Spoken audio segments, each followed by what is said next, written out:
Thiruvananthapuram railway സ്റ്റേഷനിലെ സ്ത്രീകളുടെ വിശ്രമമുറിയിൽ നിന്നും ദൃശ്യങ്ങൾ പകർത്താൻ ശ്രമിച്ചയാളെ പോലീസ് കസ്റ്റഡിയിലെടുത്തു. എറണാകുളം സ്വദേശി രഘുനാഥ് നായിക്കാണ് പിടിയിലായത്. പ്രതി മൊബൈൽ ഫോണിൽ ചിത്രം പകർത്തുന്നത് ശ്രദ്ധയിൽപ്പെട്ട യുവതി പോലീസിൽ വിവരമറിയിക്കുകയായിരുന്നു. ഇയാളെ ചോദ്യം ചെയ്തു വരികയാണ്.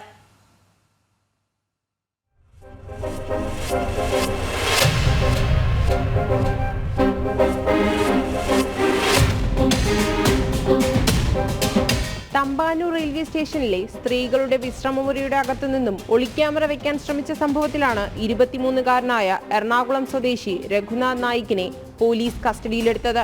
മലപ്പുറം സ്വദേശിയായ യുവതിയുടെ പരാതിയുടെ അടിസ്ഥാനത്തിലാണ് റെയിൽവേ പോലീസിന്റെ നടപടി. റെയിൽവേ സ്റ്റേഷനിലെ 1-ാം നമ്പർ പ്ലാറ്റ്ഫോമിലുള്ള AC വിശ്രമമുറിയിലെ സ്ത്രീകൾക്കായുള്ള ശുചിമുറിയിൽ നിന്ന് വസ്ത്രം മാറുന്നതിനിടെ അടുത്തുള്ള പുരുഷന്മാരുടെ ശുചിമുറിയിൽ നിന്നും ഷട്ടറിനുള്ളിലൂടെ പ്രതി മൊബൈൽ ഫോണിൽ ചിത്രം പകർത്തുന്നത് യുവതിയുടെ ശ്രദ്ധയിൽപ്പെട്ടത്. ഉടൻ തന്നെ പോലീസിൽ വിവരമറിയിക്കുകയായിരുന്നു. പ്രതിയെ കസ്റ്റഡിയിലെടുത്ത് ചോദ്യം ചെയ്തു വരികയാണെന്ന് പോലീസ് അറിയിച്ചു. ഇത്തരമൊരു അതിക്രമം അതീവ ഗുരുതരമായ കുറ്റകൃത്യമായി കണക്കാക്കുന്നതായും വനിതകൾക്കായി സജ്ജീകരിച്ച സൗകര്യങ്ങളിൽ സുരക്ഷ ഉറപ്പാക്കാൻ കൂടുതൽ നടപടികൾ സ്വീകരിക്കുമെന്നും റെയിൽവേ പോലീസ് അറിയിച്ചു. ജനം, തിരുവനന്തപുരം.